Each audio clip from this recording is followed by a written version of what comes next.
in January, I got to take a very short trip to New York City. We went there because I needed to go to this place, the Austrian consulate, in order for me to get my study visa. It's small, but pretty intimidating, actually. We had 4 days, but we took the train down because it was the easiest way to go. It was actually kind of relaxing to just read and look at the sights outside the window, though it did take a really long time, all day. The first day that we actually had to explore, we decided to take a walk through Central Park.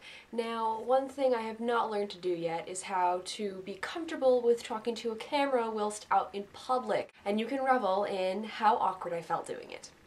So we just completed the mission to go to the general consulate, and everything seems to work out fine. I'm going to get my visa and everything in the mail, but we're walking through Central Park here, so I figure I'll let you guys enjoy some shots of Central Park.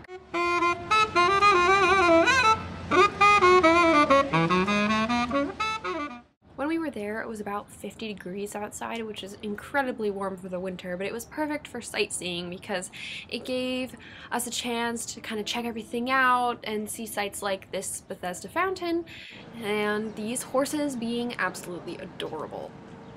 It really was a nice place to be, but hopefully I'll get to go back in the summer months when the trees actually look alive and more of the stuff is open, because a lot of it was closed because we were there in January, dead winter.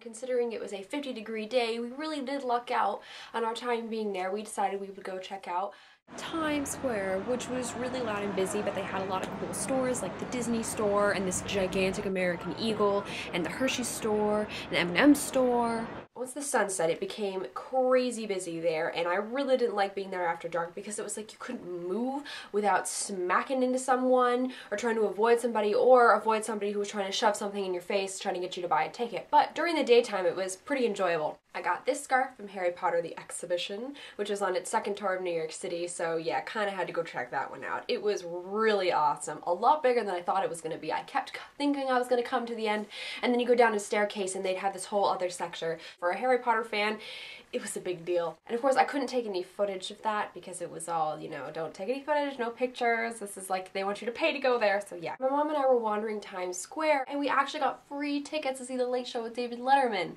which is pretty freaking awesome.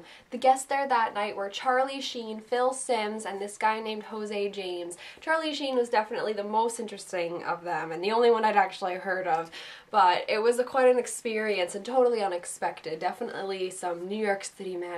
Later that night, we did a little nighttime exploring of New York City. We hung around Times Square some more and saw this gigantic wall of M&Ms, which was huge. I mean, this is only a part of it. It just continued around the rest of the wall. That's half. We also ended up in Rockefeller Center. Got to see this guy showing off his ice skating skills. It was actually a lot smaller than I thought it was going to be, but I really liked the flags lightly blowing in the breeze. And then, of course, I got to look up and see Rockefeller Center just rising above me, up, and up. Day 2 of our adventures in New York City consisted of heading down to the old section where the streets are not aligned like this, and it's a lot more complicated to figure out where you were going. We wound up in Battery Park, which, not trying to be hilarious or anything, but it was pretty battered due to Tropical Storm, Superstorm Sandy. We did come across this impressive memorial to all those in the armed forces who had lost their lives at sea. It was very stoic and majestic and sort of befitting that this memorial had withstood all of the battering from Sandy.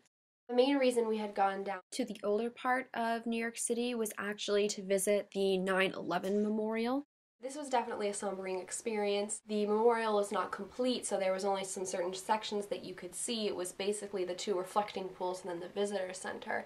I got choked up. I mean, I didn't cry, but I had that feeling in my throat like this is such a powerful moment to be here and to really take into account what had happened. It was just a very emotional moment. We wound up in the financial district at the worst possible time, so that was a fun subway ride, but we did see the New York Stock Exchange. And we got to see the majestic George Washington, who was actually sworn in here at Federal Hall because New York City was actually the capital of the United States for a time before Washington, D.C.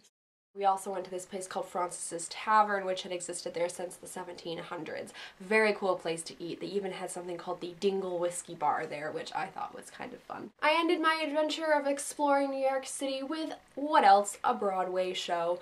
We went to see Mary Poppins, which was in the New Amsterdam Theater. I wasn't sure how much I was going to like this, but I actually ended up being really entertained. The amount of magic that they were able to do on stage was really impressive. And even though the show is closing really soon, I'm glad I got to see it before it went dark. So those are some snippets of my exploration of New York City. I found New York City to be fun. There were so many little things to do that I just couldn't get done. I would like to go back to New York City someday, hopefully during the summer months when I can really explore all the different neighborhoods and check out all that it has to offer.